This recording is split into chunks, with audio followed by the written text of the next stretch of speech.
Hi ವಿದ್ಯಾರ್ಥಿಗಳೇ, ಎಲ್ಲರೂ ಕೂಡ ನನ್ನ ಚಾನಲ್ಗೆ ಸ್ವಾಗತ ಹೇಳ್ತಾ ಈಗಲೇ ನನ್ನ ಒಂದು ಚಾನಲನ್ನು ಸಬ್ಸ್ಕ್ರೈಬ್ ಮಾಡಿ. ಯಾಕಂದರೆ ಎಲ್ಲ ವಿಷಯಕ್ಕೆ ಸಂಬಂಧಪಡುವಂಥ ಮೋಸ್ಟ್ ಇಂಪಾರ್ಟೆಂಟ್ ಪ್ರಶ್ನೆಗಳನ್ನು ಈ ಒಂದು ವಿಡಿಯೋದಲ್ಲಿ ಕೊಡ್ತಾ ಇದ್ದೇನೆ. ಬನ್ನಿ ಹಾಗಾದರೆ ಇದು 5 ಮತ್ತು 10 ಅಂಕದ ಪ್ರಶ್ನೆಗಳ ಜೊತೆಗೆ ಇಲ್ಲಿ ವಿತ್ ಆನ್ಸರ್ ಕೂಡ ಇದೆ. ಆಲ್ರೆಡಿ ನಾನು 2 marks 1 marks match the following 1 and fill in the blanks ಎಲ್ಲೂ ಕೂಡ ಒಂದು ವಿಡಿಯೋ ಆಲ್ರೆಡಿ ಮಾಡಿ ಹಾಕಿದ್ದೇನೆ.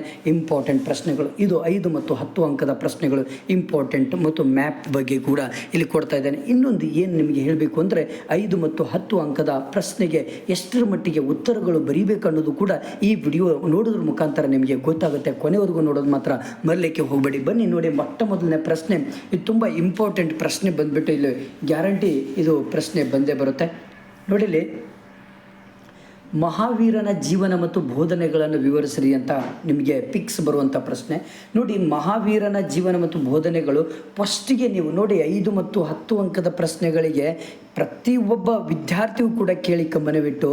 ಯಾಕಂದರೆ 5, 10 ಅಂಕಕ್ಕೆ ನಿಮಗೆ ಔಟ್ ಆಫ್ ಔಟ್ ಅಂಕಗಳನ್ನು ಅವರು ವ್ಯಾಲ್ಯೂಷನ್ ಮಾಡೋರು ಕೊಡಬೇಕು ಅಂದರೆ ನೀವು ಮೊಟ್ಟ ಮೊದಲು ಪೀಠಿಕೆಯನ್ನು ಹಾಕಬೇಕು. ಯಾವುದೇ ಪ್ರಶ್ನೆ ಬರಿಬೇಕಾದ್ರೆ ಪೀಠಿಕೆಯನ್ನು ಹಾಕಬೇಕು.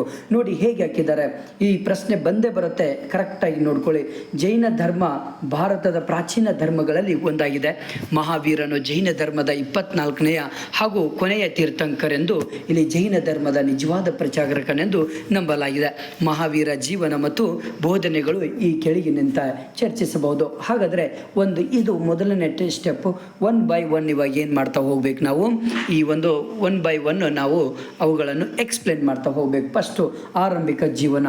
ಮಹಾವೀರನ ವೈಶಾಲಿ ಸಮೀಪದ ನೋಡಿ, ಇವತ್ತು ಹೇಳ್ತಾ ಇರೋದು ಇದೇ ಟೈಪೇ ನೀವು ಅಲ್ಲಿ ಬರೀಬೇಕಾಗತ್ತೆ. ಆರಂಭಿಕ ಜೀವನ ಫಸ್ಟ್ ಪಾಯಿಂಟ್ ಹಾಕ್ರಿ, ಅಂಡರ್ಲೈನ್ ಹಾಕ್ರಿ. ಮಹಾವೀರನ ವೈಶಾಲಿ ಸಮೀಪದ ಕುಂದ ಗ್ರಾಮದಲ್ಲಿ ಕ್ರಿಸ್ತಪೂರ್ವ 599ರಲ್ಲಿ ಜನಿಸ್ತಾರೆ. ವರ್ಧಮಾನ್ ಎಂಬುದು ಅವನ ಒಂದು ಮೊದಲ ಹೆಸರು. ಅವನ ತಂದೆ ಸಿದ್ಧಾರ್ಥ ಮತ್ತು ತಾಯಿ ತ್ರಿಶಿಲಾದೇವಿ. ಸಿದ್ಧಾರ್ಥ ಕ್ಷತ್ರಿಯ ಕುಲವೊಂದರ ಮುಖ್ಯಸ್ಥನಾಗಿರ್ತಾರೆ. ನೆಕ್ಸ್ಟ್ 2ನೇ ಪಾಯಿಂಟು ಸಂಸಾರಿಕ ಜೀವನ, ಈ ರೀತಿ ಅಂಡರ್ಲೈನ್ ಮಾಡಿ. ನೆಕ್ಸ್ಟು ವರ್ಧಮಾನ್ ತನ್ನ 18ನೇ ವಯಸ್ಸಿನಲ್ಲಿ ರಾಜಕುಮಾರಿ ಯಶೋಧಳೊಂದಿಗೆ ವಿವಾಹವಾಗ್ತಾರೆ. ಅವರಿಗೆ ಪ್ರಿಯದರ್ಶಿನಿ ಹಾಗೂ ಅನುಜ ಎಂಬ ಮಗಳಿರ್ತಾರೆ. ಈ ರೀತಿ ಪ್ರತಿಯೊಂದು ಪಾಯಿಂಟ್ಸ್ಗಳನ್ನು ಎಕ್ಸ್ಪ್ಲೇನ್ ಮಾಡ್ತಾ ಹೋಗಬೇಕು. ಈ ಎಕ್ಸ್ಪ್ಲೇನ್ ಆದಮೇಲೆ ನೀವೇನು ಮಾಡಬೇಕು, 5 ಮತ್ತು 10 ಅಂಕ. ಇಲ್ಲಿ ಮುಖ್ಯವಾಗಿ ನೀವು ಅಹಿಂಸೆ, ಆಸ್ತಿ ಇಷ್ಟೆಲ್ಲ ನೀವು ಬರೆದಾದ್ಮೇಲೆ ಕೊನೆಗೆ ನೀವು ಬರೆಯುವಂಥದ್ದು ಉಪಸಂಹಾರ ಬರೀಬೇಕಾಗುತ್ತೆ. ಯಾಕಂದರೆ ಬಹಳ ಇಂಪಾರ್ಟೆಂಟ್ ಇದು ಉಪಸಂಹಾರ ಬರೆಯುವುದರಿಂದ ಪರ್ಫೆಕ್ಟಾಗಿ 3 ಸ್ಟೆಪ್ಪಲ್ಲಿ ನೀವು 5 ಮತ್ತು 10 ಅಂಕದ ಪ್ರಶ್ನೆಗಳಿಗೆ ಉತ್ತರವನ್ನು ನೀಡಬೇಕಾಗುತ್ತೆ. ಆಗಲೇ ನಿಮಗೆ ಔಟ್ ಆಫ್ ಔಟ್ ಮಾರ್ಕ್ಸನ್ನು ಕೊಡ್ತಾರೆ. ಉಪಸಂಹಾರ ಅಂದರೆ ನಿಮ್ಮ ಒಂದು ಆ ಪ್ರಶ್ನೆಗೆ ಸಂಬಂಧಪಟ್ಟ ಹಾಗೆ ನಿಮ್ಮ ಅನಿಸಿಕೆಯನ್ನು ಬರೆಯುವಂಥದ್ದು. ಇನ್ನೊಂದು ಪ್ರಶ್ನೆ, ಹೈಲೈಟ್ ಪ್ರಶ್ನೆ, ಅಲಾವುದ್ದೀನ್ ಖಿಲ್ಜಿಯ ಸುಧಾರಣೆಗಳನ್ನು ತಿಳಿಸಿ ಅಂತ ಹೇಳ್ತಾರೆ. ಇಲ್ಲಿ ಪೀಠಿಕೆ ನೋಡಿ, ಖಿಲ್ಜಿ ಸಂತತಿ ಶ್ರೇಷ್ಠ ಸುಲ್ತಾನ, ಆಡಳಿತ ಸುಧಾರಣೆಗಳು ಮತ್ತು ಇನ್ನೊಂದು ಸೈನಿಕ ಸುಧಾರಣೆಗಳು ತುಂಬ ಇಂಪಾರ್ಟೆಂಟ್ ಇವು. ಓಕೆನಾ? ನೆಕ್ಸ್ಟು ಇಲ್ಲಿ ಅಲಾವುದ್ದೀನ್ ಖಿಲ್ಜಿಯ ಸುಧಾರಣೆಗಳು ಹೇಳುವುದಾದರೆ ಆಡಳಿತ ಸುಧಾರಣೆಗಳು, ಓಕೆ, ಸೈನಿಕ ಸುಧಾರಣೆಗಳನ್ನು ಬರೀಬೇಕಾಗುತ್ತೆ ನೀವು. ಓಕೆ, ನೆಕ್ಸ್ಟ್ ಬಂದುಬಿಟ್ಟು ಇದರಲ್ಲಿ ಆಡಳಿತ ಸುಧಾರಣೆಗಳಲ್ಲಿ 2, ಸೈನಿಕ ಸುಧಾರಣೆಗಳಲ್ಲಿ 4 ಪಾಯಿಂಟ್ಸ್ಗಳನ್ನು ಬರೆದಾದ್ಮೇಲೆ 5 ಪಾಯಿಂಟ್ಸ್ಗಳನ್ನು ಬರೆದಾದ್ಮೇಲೆ ನೆಕ್ಸ್ಟು ಕಂದಾಯ ಸುಧಾರಣೆಗಳಿಗೆ ಸಂಬಂಧಪಟ್ಟ ಹಾಗೆ ಕೂಡ ಪಾಯಿಂಟ್ಸ್ಗಳನ್ನು ಬರೆಯುವುದರಿಂದ ಈ ರೀತಿಯಲ್ಲಿ ನೀವು ಬರೀಬೇಕಾಗುತ್ತೆ. ನೀವು ಸ್ಕ್ರೀನ್ ಶಾಟ್ ಹೊಡ್ಕೊಂಡು ಆರಾಮಾಗಿ ಸ್ಟಡಿ ಮಾಡ್ಬೋದು, ಇಲ್ಲಾಂದರೆ ಇದರಲ್ಲಿ ಕೂಡ ನೀವು ಸ್ಟಡಿ ಮಾಡ್ಕೊಳ್ಬೋದು. ಇಷ್ಟು ಪಾಯಿಂಟ್ಸ್ಗಳಿದ್ದಾವೆ. ನೆಕ್ಸ್ಟು ಆರ್ಥಿಕ ಸುಧಾರಣೆಗಳು 1, 2, 3, 4 ಪಾಯಿಂಟ್ಸ್ಗಳು ಇದ್ದಾವೆ. ಓಕೆ, ಇವು ಎಲ್ಲವೂ ಕೂಡ ಇಷ್ಟು ಬರೆದ್ರೆ ಸಾಕು. ಜೊತೆಗೆ ಲಾಸ್ಟ್ 1 ಮರಣ ಸಮಾಪನ, ಹೀಗೆ ಇಷ್ಟು ಪಾಯಿಂಟ್ಸ್ಗಳನ್ನು ಬರೀಬೇಕಾಗತ್ತೆ. ಆಗ ನಿಮಗೆ ಔಟ್ ಆಫ್ ಔಟ್ ಮಾರ್ಕ್ಸ್ಗಳನ್ನು ಕೊಡ್ತಾರೆ. ನೆಕ್ಸ್ಟ್ ಬಂದುಬಿಟ್ಟು ಇಂಪಾರ್ಟೆಂಟ್ ಪ್ರಶ್ನೆ. ನೆಕ್ಸ್ಟು ಮೋಸ್ಟ್ ಇಂಪಾರ್ಟೆಂಟ್ ಪ್ರಶ್ನೆ 10 ಅಂಕಕ್ಕೆ ಸಂಬಂಧಪಡುವಂಥದ್ದು. ಮೋಸ್ಟ್ ಇಂಪಾರ್ಟೆಂಟ್, ಗುಪ್ತರ ಕಾಲವನ್ನು ಭಾರತದ ಇತಿಹಾಸದಲ್ಲಿ ಸುವರ್ಣ ಯುಗ ಎಂದು ಕರೆಯಲಾಗಿದೆ. ವಿಶ್ಲೇಷಿಸಿ. ಇತಿಹಾಸದಲ್ಲಿ ಸುವರ್ಣ ಯುಗ ಎಂದು ಏಕೆ ಕರೀತಾರೆ ಅಂದರೆ ಗುಪ್ತರ ಸುವರ್ಣ ಯುಗ. ನೋಡಿ, ಇಲ್ಲಿ ಪೀಠಿಕೆ ಫಸ್ಟ್ ಹಾಕಬೇಕು ನೀವು 10 ಅಂಕಕ್ಕೆ. ಭಾರತದ 2ನೇ ಪ್ರಮುಖ ಸಾಮ್ರಾಜ್ಯವೇ ಗುಪ್ತ ಸಾಮ್ರಾಜ್ಯವಾಗಿದೆ. ಯಾವುದೂ ಕೂಡ ನಿಮಗೆ ಬೇಡಾದಂತಹ ಒಂದು ಉತ್ತರ ಬರೀಲಿಕ್ಕೆ ಹೋಗಬೇಡಿ. ಗುಪ್ತರ ಒಂದು ಅರಸರು 300ರಿಂದ 600ರವರೆಗೆ ಒಂದು ಪ್ರಬಲ ರಾಜ್ಯವನ್ನು ಕಟ್ಟಿ ಭಾರತೀಯ ಸಂಸ್ಕೃತದ ಇತಿಹಾಸದಲ್ಲಿ ಧರ್ಮ, ಸಾಹಿತ್ಯ, ವಿಜ್ಞಾನ, ತಂತ್ರಜ್ಞಾನ, ಕಲೆ ಮತ್ತು ವಾಸ್ತುಶಿಲ್ಪ ಕ್ಷೇತ್ರಗಳಲ್ಲಿ ಸಾಧಿಸಿದ ಪ್ರಗತಿಯಿಂದಾಗಿ ಗುಪ್ತರ ಕಾಲವನ್ನು ಸುವರ್ಣ ಯುಗ ಎಂದು ನಾವು ಕರಿತೇವೆ. ಇಷ್ಟು ನೀವು ಪೀಠಿಕೆಯನ್ನು ಹಾಕಿದ ಮೇಲೆ ಈ ಪಾಯಿಂಟ್ಸ್ಗಳನ್ನು ಬರಿತಾ ಹೋಗಬೇಕು. ಹಿಂದೂ ಧರ್ಮದ ಪುನರುತ್ಥಾನ, ಗುಪ್ತರ ಅರಸರು ಹಿಂದೂ ಧರ್ಮದ ಅನುಯಾಯಿಗಳಾಗಿರ್ತಾರೆ. ಈ ವೇಳೆ ಹಿಂದೂ ಧರ್ಮಕ್ಕೆ ವಿಶೇಷ ಪ್ರೋತ್ಸಾಹ, ಇವೆಲ್ಲ ಪಾಯಿಂಟ್ಸ್ಗಳನ್ನು ಬರಿತಾ ಹೋಗಬೇಕು. ನೆಕ್ಸ್ಟ್ ಪಾಯಿಂಟು ಶಿಕ್ಷಣದ ಬಗ್ಗೆ ಬರಿಬೇಕು. ನೆಕ್ಸ್ಟ್ ಪಾಯಿಂಟ್ ಸಾಹಿತ್ಯದ ಬಗ್ಗೆ ನಾವು ಬರಿಬೇಕಾಗತ್ತೆ. ನೆಕ್ಸ್ಟು ನಾಟಕಗಳು, ಮಹಾಕಾವ್ಯಗಳು, ಗೀತ ಕಾವ್ಯಗಳು ಇವೆಲ್ಲವೂ ಕೂಡ ಬರೆಯುವುದರಿಂದ ನೆಕ್ಸ್ಟು ಇಲ್ಲಿ ವಿಜ್ಞಾನ ಮತ್ತು ತಂತ್ರಜ್ಞಾನ, ಆರ್ಯಭಟ, ಬ್ರಹ್ಮಗುಪ್ತ, ವರಹ ಮಹೀರ, ಈ ಇಷ್ಟು ಪ್ರಶ್ನೆಗಳಿಗೆ ಇಷ್ಟು ಆನ್ಸರ್ ಬರೆಯುವುದರಿಂದ ನಮಗೆ ಔಟ್ ಮಾರ್ಕ್ಸ್ ಸಿಗುತ್ತೆ. ಇನ್ನು ಧನ್ವಂತರಿ ಆ್ಯಂಡ್ ನೆಕ್ಸ್ಟ್ ಕಬ್ಬಿಣ ಸ್ತಂಭ, ನೆಕ್ಸ್ಟು ಕಲೆ ಮತ್ತು ವಾಸ್ತುಶಿಲ್ಪ, ಚಿತ್ರಕಲೆ ಇವೆಲ್ಲವೂ ಕೂಡ ನಾವು ಏನು ಮಾಡಬೇಕಾಗುತ್ತೆ, ನಾವು ಬರಿಬೇಕಾಗತ್ತೆ. ಕೊನೆಯದಾಗಿ ಉಪಸಂಹಾರವನ್ನು ಬರಿಬೇಕು. ನೋಡಿ ಉಪಸಂಹಾರ ಹೇಗಿರುತ್ತೆ, ಈ ಮೇಲೆ ವಿವರಿಸಿದ ಎಲ್ಲ ಕ್ಷೇತ್ರಗಳಲ್ಲಿ ಗುಪ್ತರ ಅರಸರು ತಮ್ಮ ಆಳ್ವಿಕೆಯ ಕಾಲದಲ್ಲಿ ಅಭಿವೃದ್ಧಿ ಮಾಡಿದ್ದಲ್ಲದೆ ಅನೇಕ ವಿದ್ವಾಂಸರಿಗೆ ರಾಜ್ಯಾಶ್ರಯ ನೀಡಿ ಸಾಂಸ್ಕೃತಿಕ ಶ್ರೀಮಂತಿಕೆಯನ್ನು ಎತ್ತಿ ಹಿಡಿದಿದ್ದಾರೆ. ಹೀಗಾಗಿ ಇವರ ಕಾಲವನ್ನು ಸುವರ್ಣ ಯುಗ ಎಂದು ಹೇಳಲಾಗಿದೆ. ಇಷ್ಟು ಬರೆದ್ರೆ ಸಾಕು, ನಿಮಗೆ ಆರಾಮಾಗಿ 10 ಅಂಕಗಳು ಸಿಗುತ್ತೆ. ನೋಡಿ ಇನ್ನೊಂದು ಮೋಸ್ಟ್ ಇಂಪಾರ್ಟೆಂಟ್ 5 ಅಂಕಕ್ಕೆ ಪ್ರಶ್ನೆಗಳಿದು. ಶಿವಾಜಿಯ ದಿಗ್ವಿಜಯಗಳನ್ನು ವಿವರಿಸ್ರಿ ಅಂತ ಹೇಳ್ತಾರೆ. ನೋಡಿ ಉತ್ತರ ಪೀಠಿಕೆ, ಮರಾಠ ಸಾಮ್ರಾಜ್ಯದ ಸ್ಥಾಪಕನಾದ ಶಿವಾಜಿಯು ತನ್ನ 20ನೇ ವಯಸ್ಸಿನಲ್ಲಿ ಅಧಿಕಾರಕ್ಕೆ ಬರ್ತಾರೆ. ಮಾವಳಿಗಳ ಸಹಾಯದಿಂದ ಸೈನ್ಯವನ್ನು ನಿರ್ಮಿಸಿ ಪೂನಾದ ಜಯಗೀರು ನೋಡಿಕೊಳ್ಳುತ್ತಿರ್ತಾರೆ. ಇವನು ಚಿಕಾಣ್ ಕೊಂಡನ ಸಿಂಹಗಢ್ ಮತ್ತು ಪುರಂದರ್ಗಢ್ ಕೋಟೆಗಳನ್ನು ವಶಪಡಿಸಿಕೊಳ್ತಾನೆ. ಶಿವಾಜಿಯು ತನ್ನ ರಾಜನೈತಿಕ ನೈಪುಣ್ಯತೆಯಿಂದ ಮರಾಠ ಸಾಮ್ರಾಜ್ಯವನ್ನು ನಿರ್ಮಾಣ ಮಾಡ್ತಾರೆ. ಇವರ ದಿಗ್ವಿಜಯಗಳನ್ನು ವಿವರಿಸ್ರಿ ಅಂದಾಗ ಇಷ್ಟು ಪೀಠಿಕೆಯನ್ನು ಹಾಕಿದ ಮೇಲೆ 1 by 1 ದಿಗ್ವಿಜಯಗಳನ್ನು ನಾವು ಏನು ಮಾಡ್ತಾ ಹೋಗಬೇಕು, ಸ್ಟಡಿ ಮಾಡ್ತಾ ಹೋಗ್ಬೇಕು. ನೋಡಿ ಶಿವಾಜಿ ಮತ್ತು ಅಫ್ಜಲ್ ಖಾನ್ ಫಸ್ಟ್ ಇದು ದಿಗ್ವಿಜಯ. ಇದು ಆದಿಲ್ ಶಾಹಿ ಸುಲ್ತಾನರಿಂದ ವಶಪಡಿಸಿಕೊಂಡಂತಹ ಕೋಟೆಗಳನ್ನು ಮರಳಿ ಪಡೀಲಿಕ್ಕೆ ಬಿಜಾಪುರದ ಸುಲ್ತಾನನು ಅಫ್ಜಲ್ ಖಾನನನ್ನು ಕಳಿಸ್ತಾರೆ. ಶಿವಾಜಿಯು ತುಂಬಾ ಚತುರತೆ, ವ್ಯಾಘ್ರ ನಖವೆಂಬ ಆಯುಧದಿಂದ ಅವನನ್ನು ಕೊಂದು ಅವನ ಬಿಡಾರವನ್ನು ಲೂಟಿ ಮಾಡ್ತಾನೆ. 1661ರಲ್ಲಿ ಬಿಜಾಪುರದ ಸುಲ್ತಾನನು ಶಾಂತಿ ಒಪ್ಪಂದ ಮಾಡಿಕೊಂಡು ಶಿವಾಜಿಯ ಆಕ್ರಮಿತ ಪ್ರದೇಶಗಳಿಗೆ ಮಾನ್ಯತೆ ನೀಡುತ್ತೆ. ಈ ರೀತಿ ಇದು ಶಿವಾಜಿ ಮತ್ತು ಔರಂಗಜೇಬ್ 2ನೇ ದಿಗ್ವಿಜಯ. 3ನೇದು ಸುರತಿನ ದಾಳಿ, ಶಿವಾಜಿ ಮತ್ತು ರಾಜಾ ಜೈಸಿಂಗ್. ಇವು ಇಷ್ಟು ಪಾಯಿಂಟ್ಸ್ಗಳನ್ನು ಬರೆದ್ರೆ ಸಾಕು, ನಿಮಗೆ 5 ಅಂಕಗಳು ಸಿಗುತ್ತೆ. ಇಷ್ಟು PU ಬೋರ್ಡ್ದಿಂದಲೇ ಇವು ಕೊಟ್ಟಂಥ ಕೀ ಪಾಯಿಂಟ್ಸ್ಗಳು. ಓಕೆ, ಸ್ವಾಮಿ ವಿವೇಕಾನಂದರ ವ್ಯಕ್ತಿತ್ವ ಇದೇನು ತೊಂದರೆ ಇಲ್ಲ, ಇದನ್ನು ಬರೆಯುವುದು ಬೇಡ.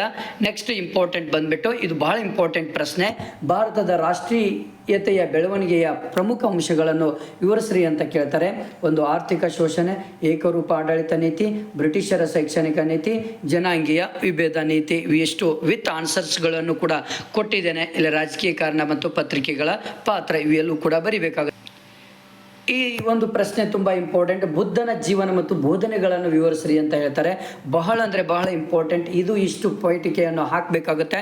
ನೆಕ್ಸ್ಟು ಬುದ್ಧನ ಒಂದು ಆರಂಭಿಕ ಜೀವನ ಹೇಗಿತ್ತು ಅನ್ನೋದು ಕೂಡ ನಿಮಗೆ ಗೊತ್ತಿರಬೇಕಾಗುತ್ತೆ. ಬೌದ್ಧ ಧರ್ಮದ ಸ್ಥಾಪಕನಾದಂತಹ ಗೌತಮ್ ಬುದ್ಧನು ಇಲ್ಲಿ 563ರಲ್ಲಿ ಈಗಿನ ನೇಪಾಳದ ಲುಂಬಿನಿ ವನದಲ್ಲಿ ಜನಿಸ್ತಾರೆ.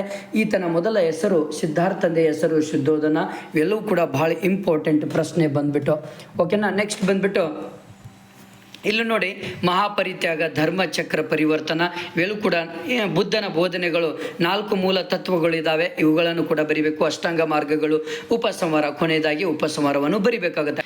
ನೋಡಿ ಫ್ರೆಂಡ್ಸ್, ಇಲ್ಲಿ 5+5 10 ಇದೆ. ನೋಡಿ ನಿಮಗೆ ಮ್ಯಾಪಿಗೆ ಕೇಳೋದಾದರೂ ಕೂಡ ನೋಡಿ, ನಾನು ಆಲ್ರೆಡಿ ವಿಡಿಯೋ ಮಾಡಿಬಿಟ್ಟಿದ್ದೇನೆ. ಪಾಟಲಿಪುತ್ರ, ಬದಾಮಿ, ಆಗ್ರಾ ಇವೆಲ್ಲವೂ ಕೂಡ ಆಲ್ರೆಡಿ ಬಾಂಬೆ, ಜಲಿಯನ್ ವಾಲ್ಬಾಗ್ ಆಲ್ರೆಡಿ ಕೊಟ್ಬಿಟ್ಟಿದ್ದೇನೆ. ಈ ಸ್ಥಳಗಳನ್ನು ಎಲ್ಲಿ ಗುರುತಿಸಬೇಕು ಕಂಪ್ಲೀಟ್ ಆಗಿ, ಮತ್ತು ಆ ಸ್ಥಳದ ವಿವರಣೆ ಕೂಡ ಆಲ್ರೆಡಿ ನಾನು ಇನ್ನೊಂದು ವಿಡಿಯೋದಲ್ಲಿ ಕೊಟ್ಟಿದ್ದೇನೆ. ಪಿಕ್ಸ್ ಆ ಒಂದು ವಿಡಿಯೋನ ನೋಡಿದರೆ ನಿಮಗೆ ನಿಮ್ಮ ಜೇಬಲ್ಲೇ ನಿಮಗೆ 4 ಅಂಕಗಳು 5 ಅಂಕಗಳು ಸಿಗುತ್ತೆ. ಓಕೆ, ಬನ್ನಿ ಹಾಗಾದರೆ ನೆಕ್ಸ್ಟ್ ಇಂಪಾರ್ಟೆಂಟ್ ಪ್ರಶ್ನೆ ಬಂದ್ಬಿಟ್ಟು, ನೆಕ್ಸ್ಟ್ ಇನ್ನೊಂದು ಇಂಪಾರ್ಟೆಂಟ್ ಪ್ರಶ್ನೆ ಬಂದ್ಬಿಟ್ಟು 5 ಅಂಕಕ್ಕೆ ಗಾಂಧಾರ ಕಲಾಶೈಲಿಯ ಪ್ರಮುಖ ಲಕ್ಷಣಗಳನ್ನು ವಿವರಿಸ್ರಿ ಅಂತ ಇದೆ. ಇದೊಂದು ಪ್ರಶ್ನೆ ಬಹಳ ಇಂಪಾರ್ಟೆಂಟ್ ಪ್ರಶ್ನೆ.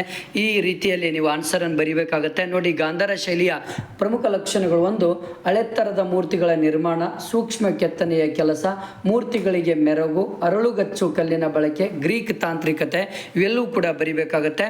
ನೆಕ್ಸ್ಟು ಬಂದ್ಬಿಟ್ಟು ಇಂಪಾರ್ಟೆಂಟ್ ಪ್ರಶ್ನೆ, ಬ್ರಿಟಿಷರೊಂದಿಗೆ ಟಿಪ್ಪುವಿನ ಹೋರಾಟವನ್ನು ಚರ್ಚಿಸಿ ಅಂತ ಕೇಳ್ತಾರೆ. ಇದೊಂದು ಪ್ರಶ್ನೆ, ಭಾಳ ಇಂಪಾರ್ಟೆಂಟ್ ಪ್ರಶ್ನೆ. ಪೀಠಿಕೆ ಇಷ್ಟು ಹಾಕಿದ ಮೇಲೆ 2ನೇ ಆಂಗ್ಲೋ ಮೈಸೂರು ಯುದ್ಧ, 3ನೇ ಆಂಗ್ಲೋ ಮೈಸೂರು ಯುದ್ಧ, ಇವೆಲ್ಲವೂ ಕೂಡ ನೀವು 4ನೇ ಆಂಗ್ಲೋ ಮೈಸೂರು ಯುದ್ಧ ಇದೆಲ್ಲ ಬರಿಬೇಕಾಗತ್ತೆ.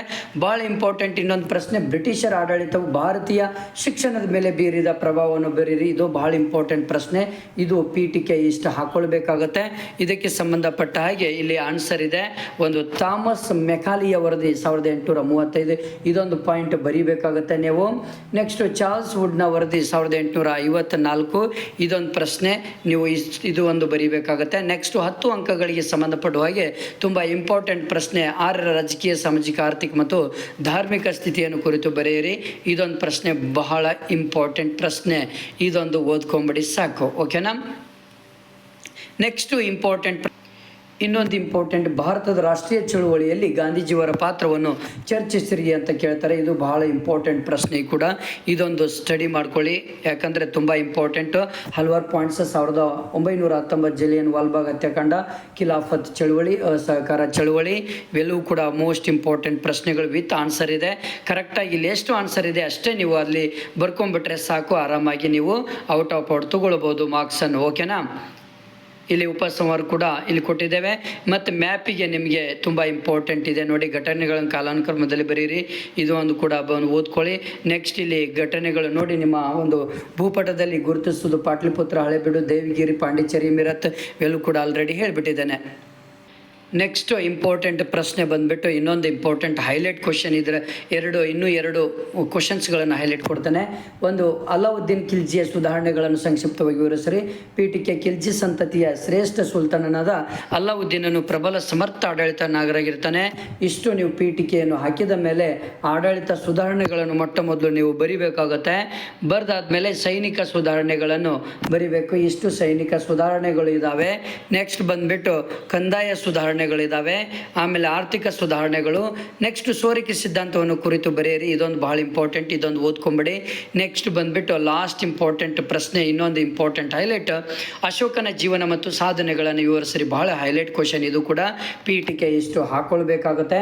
ನೆಕ್ಸ್ಟ್ ಅಶೋಕನ ಆರಂಭಿಕ ಜೀವನ. ಓಕೆ, ಇಷ್ಟೆಲ್ಲ ಬರೆದಾದ್ಮೇಲೆ ಅದಕ್ಕೆ ಸಂಬಂಧಪಟ್ಟಂಗೆ ಕಳಿಂಗ ಯುದ್ಧ, ಇದರ ಬಗ್ಗೆ ಕಳಿಂಗ ಯುದ್ಧದ ಬಗ್ಗೆ ಫಸ್ಟ್ ಪಾಯಿಂಟ್ ಬರ್ಕೊಳ್ಳಿ. ಅಶೋಕನ ಧರ್ಮದ ಬಗ್ಗೆ, ಆ ಧರ್ಮ ಪ್ರಸಾರಕ್ಕೆ ಅಶೋಕನ ಕೈಗೊಂಡ ಕ್ರಮಗಳನ್ನು ಬರೀರಿ. ಆಮೇಲೆ ಅಶೋಕನ ಶಾಸನಗಳ ಬಗ್ಗೆ ಬರೀರಿ. ನೆಕ್ಸ್ಟ್ ಉಪಸಂಹಾರ ಬರೆದ್ಬಿಟ್ರೆ ನಿಮಗೆ 10ಕ್ಕೆ 10 ಅಂಕಗಳು ಸಿಗುತ್ತೆ. ಇದು ಭಾಳ ಇಂಪಾರ್ಟೆಂಟ್ ಪ್ರಶ್ನೆ, ಮೋಸ್ಟ್ ಇಂಪಾರ್ಟೆಂಟ್ ಪ್ರಶ್ನೆ. ಇದನ್ನು ಸರಿಯಾಗಿ ನೀವು ಸ್ಟಡಿ ಮಾಡಿಕೊಂಡ್ರೆ ಸಾಕು. ಓಕೆನಾ. ಇಷ್ಟು ಇಂಪಾರ್ಟೆಂಟ್ 5 ಮತ್ತು 10 ಅಂಕಕ್ಕೆ ಪ್ರಶ್ನೆಗಳಿಗೆ ಸಂಬಂಧಪಡುವಂಥ ಮೋಸ್ಟ್ ಇಂಪಾರ್ಟೆಂಟ್ ಪ್ರಶ್ನೆಗಳು 1, 2 ಅಂಕಗಳಿಗೆ ಬಿಟ್ಟಿದ್ದೇನೆ, ಭೂಪಟಕ್ಕೂ ಬಿಟ್ಟಿದ್ದೇನೆ, ಎಲ್ಲವೂ ಕೂಡ ಬೇರೆ ಬೇರೆ ಇಂಪಾರ್ಟೆಂಟ್ ಪ್ರಶ್ನೆಗಳನ್ನು ಬಿಟ್ಟಿದ್ದೇನೆ. Okay, thank you friends.